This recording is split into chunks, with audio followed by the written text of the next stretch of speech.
good day, girls, gays, and guys, and everybody in between, and children, and adults, and elders, and whoever else, girl, how are you?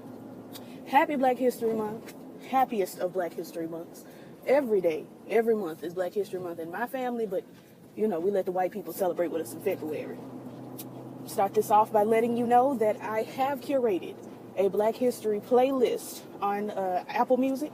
On my iTunes, just search Kay's Tunes, K-A-I-S-C-H-U-N-E-S, Kay's Tunes, and click follow, and I'll add you, and you can just listen and jam. I promise it's not a lot of slave music. I promise you. It is basically music of my Black history. It's not, you know, tell old Pharaoh to let my people go. It ain't all that, I promise you. So yeah, just pop on over there and check that out. Also, I will give you girls a fact. Black History Month, I'm sure a lot of y'all already knew this, but Black History Month began as Negro History Week, which was created in 1926 by Carter G. Woodson, a noted African-American historian, scholar, educator, and publisher. Girl, why y'all driving so slow? I needs to get out in this road. Ugh. If they weren't driving so slow, I could have made it. That's all right. That is all right.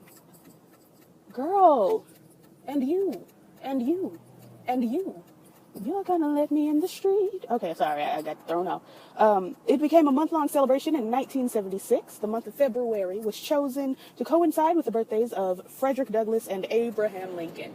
Now, mind you, Abraham Lincoln was a white man. Someone got upset with me over on one of my rambling reports where I was talking about Octavia Spencer and Jessica Chastain. Octavia Spencer was getting 5 times less than what she's getting now for a certain movie. Jessica Chastain stepped in and helped her negotiate 5 times more. People on bscott.com were mad because a white woman had to step in, and I simply stated what is a fact. White people have helped us get to certain places because we were unable to get to certain places on our own because of systematic racism. Somebody got upset with me over there, said that they hated on that statement and would not share my videos with anyone else. I do apologize that you took a fact to be an opinion. I'm sorry that you thought what I said was an opinion when it was merely a fact, and I do apologize that you cannot agree to disagree. I'm sorry about that.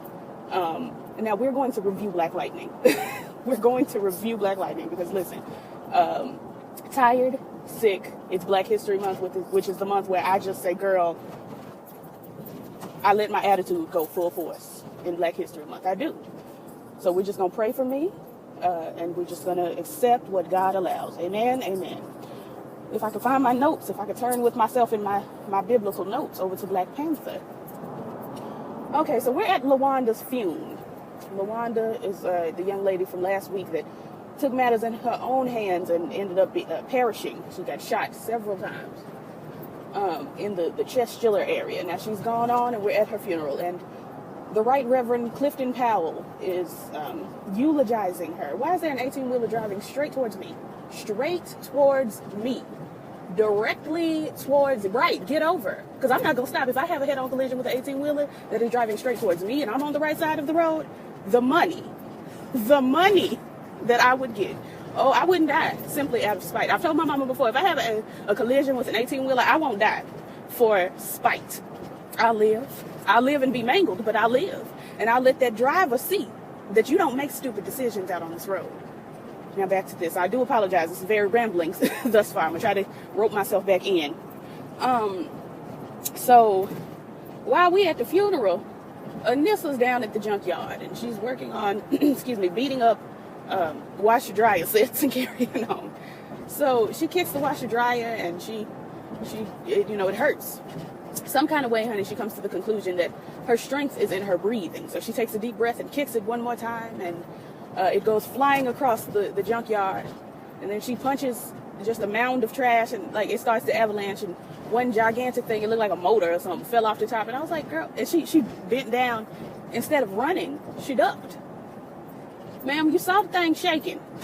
Instead of running, you ducked. Now, what if you only had super strength and didn't have super, immunity to, the Luke Cage immunity to bullets and things? So she ducked, thing hit her, and she was not hurt. So now she's laughing and clapping and carrying on. In the meantime, at the fume, Inspector and Pastor Clifton Powell have gotten into some sort of an altercation, a verbal altercation. They don't like each other, and I don't like Inspector. He gets on my nerves. Let's see here. Swooping over, girl, swooping. We see that Jill Scott is the mayor, as I already knew going into the show because I read it. Mayor Jill Scott is actually evil. I did not expect that, but I see it and I appreciate it. Mayor Jill Scott is evil, and she is Tobias's boss, apparently. Tobias being the big boss, you know, the evil guy. Somebody said that he looked like he was bleaching his skin. Lord Jesus. The man is albino. He's albino. He's not bleaching. But that made me cackle. Because we've seen Tobias to be like a self-hating black man. And it's like, girl, why? Why for? Anyway, let's see. We move on over to Jordan Calloway and China Ann McClain. I believe their names are Khalil and Jennifer. All right. Staring me down boots. Khalil and Jennifer. So they're having a conversation. Khalil goes into how he lied. And I'm just like, I'm looking at the scene and I'm just disgusted because almost 30-year-old Jordan Calloway is having a conversation about sex with almost 20-year-old China Ann McClain, and it's just uncomfortable. It's uncomfortable because I followed both of their careers, and I just know that they're not the same age, and he doesn't even look like he's like 16, like China Ann is supposed to be. China can pass for 16 because these kids look extra, you know, grown these days, but he looks extra grown and grown. So I just can't. It's disgusting. But he mentioned, I'm tangled. He mentioned how, and the ground is wet, you know how my tires do when the ground's wet. He mentioned how he was a virgin and he just did a whole bunch of talking because, you know, he thought she was sexually active or whatever. And she says, no, I'm a virgin too, blah, blah, blah. And I'm like, okay, it's still bothering me, but okay. So, girl, where's my notes? Let's see. Okay, so at the library, we see Anissa. And Anissa is studying on the floor at the library. That always got on my nerves. Like, girl, you may study on the floor, but study on one of the end caps. Don't study on the floor in the aisle where folks got to step over you and you know, say, excuse me, can I get back? That's on my nerve. I used to work at a bookstore. And it's like, girl, you may be on the floor, but be on one of the ends so that people may get by. But whatever. So she's sitting on the floor, and this young lady, this Asian young lady, who I already knew what was finna go on, she walks over and she's trying to get by and all of this, and then this is like, am I in your way? Yes, girl, you're in her way. But they have a casual conversation, and it turns into flirting, and then she talks about how she's a bartender at this club. It's called Lipstick something. I said, that's the gayest of clubs, the gayest of them. And they do cosplay, and come on out and join us, and yada, yada, blah, blah, blah. And I'm like, Anissa, you have a girlfriend. Don't cut that. No, don't do that. But she ended up going to the party, but we'll get there in a little bit. So Anissa done text her mom and them, told them, I ain't coming to family dinner, don't look for me. I'm out here cheating on my girlfriend. And so China Ann comes down, you know, and they say Anissa's not coming to family dinner. She's like, family dinner is optional. And they said, not to you, you're our baby. And I was like, oh, that is precious. But then it took a turn.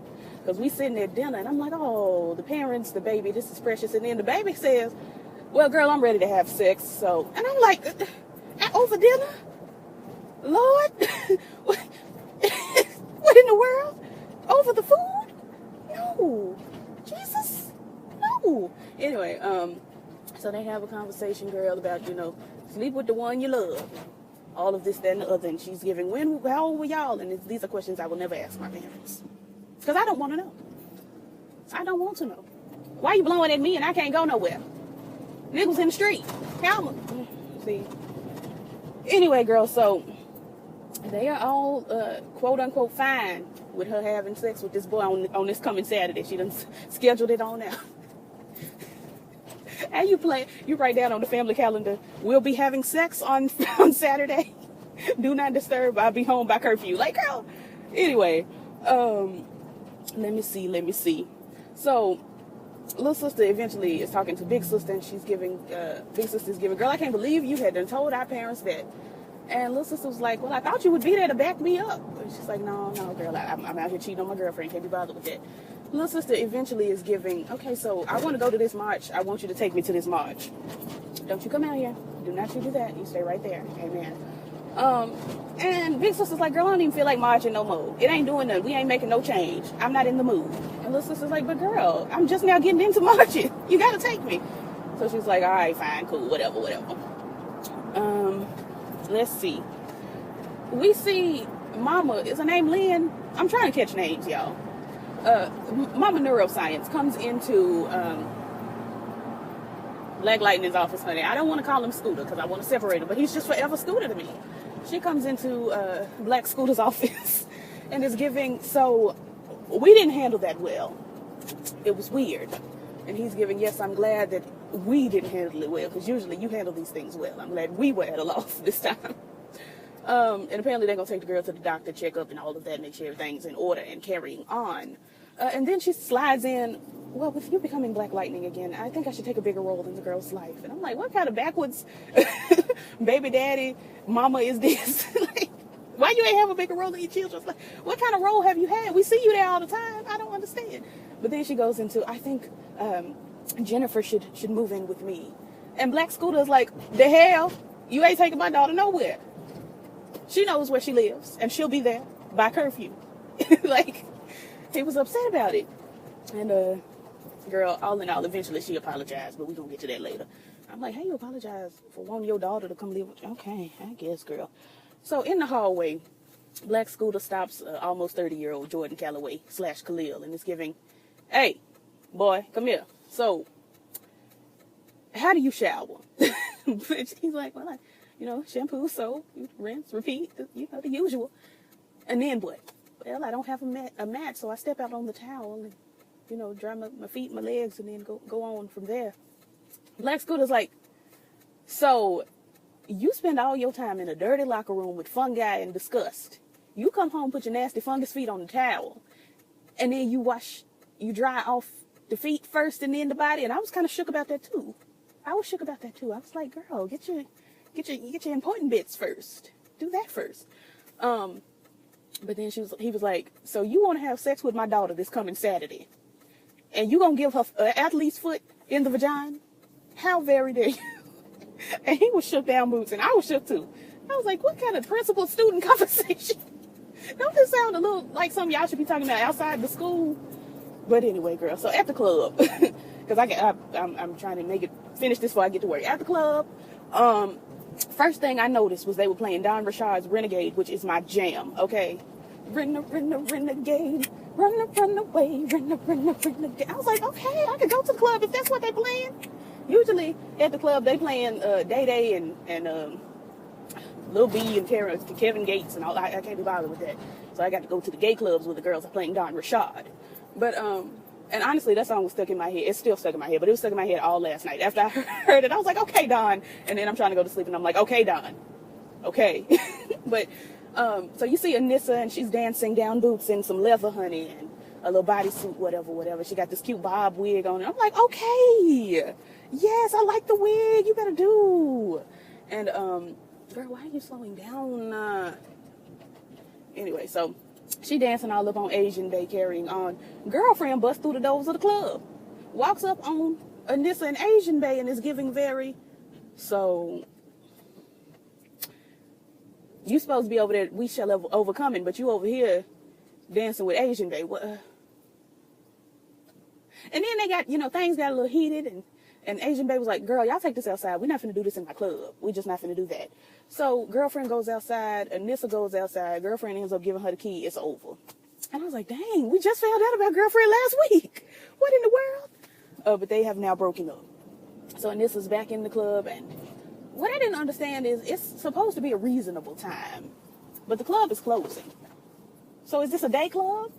Because they went out to the march. Marches are usually 7:30, 8:30, somewhere in there.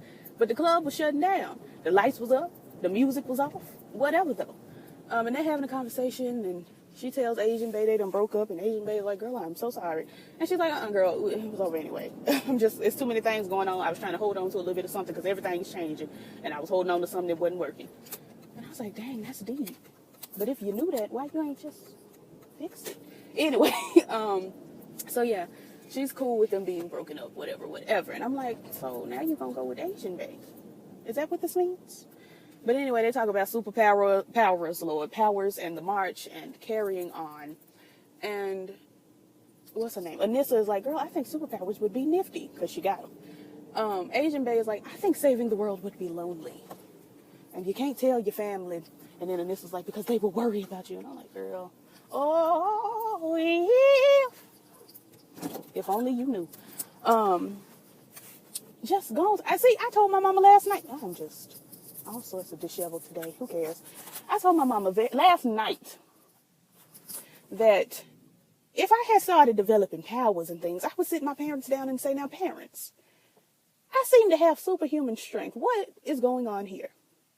And my parents would either say, I don't know, or your daddy is a superhero or something.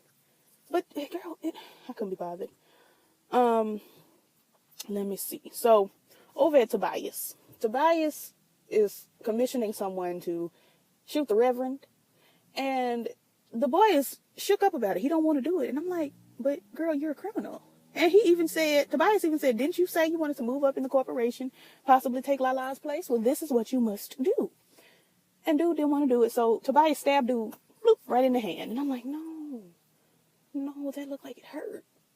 It did. It looked painful. And, girl, all in all, the boy is going out there to the march to shoot the folks. So you're at the march, you see Black Lightning, he got on his suit carrying on. He's talking to a sidekick down at the tailoring place, the shoemaking place or whatever. And he's, just saying, look for this dude. I forgot to mention y'all that they were training Black Lightning earlier for his powers and carrying on. Oh, it's time for me to be in the building. Anyway, so they train and all of that, blah, blah, blah. So at the, they do the thing. I'm having trouble here. At the event, basically at the march, okay, so dude is standing up looking and trying to find the shooters, whatever. He sees the shooters. He jumps down from heaven or whatever and uses his powers to block the bullets. So the shooter's steady shooting, but the bullets ain't going nowhere because dude is blocking them. And I'm like, well, what was when you saw your bullets weren't going nowhere, why did you waste the bullets by continuing to shoot? Whatever. So, let me see. After Black Lightning stopped the shooting, for some reason, Reverend Clifton Powell started singing Amazing Grace, and everybody started singing it too. But then Reverend Clifton Powell got shot, and the bullet apparently went through Reverend Clifton Powell into almost 30-year-old Jordan Calloway. And I was like, girl, what? But they was trying to shoot Black Lightning, I think. So I don't know. But anyway, girl, they rush into the hospital. Jordan ain't looking too hot. Reverend, apparently he gonna make it, but now we worried about Jordan. Sidekick deleted a file. I don't know what the file was, but he deleted that. Mama Neuroscience, she is taking Anissa. They walking in the hallways. I guess they went and got some coffee or something. And she's like, girl, what's your problem? Anissa says, well, me and my girlfriend broke up. And she's like, that's not the problem. That's not what the problem is. When you're ready to tell me the problem, I'll be over here. But that's not the one. And let me see. Yeah, then China Ann comes out and says, the bullet hit his spine and he may never walk again. And I said, what kind of Degrassi Jimmy tease? So we got a new Jimmy? All right. Anyway, like, comment, subscribe, all the things that YouTubers say. I hope this wasn't too disjointed. And I'll catch y'all in the next one. Peace.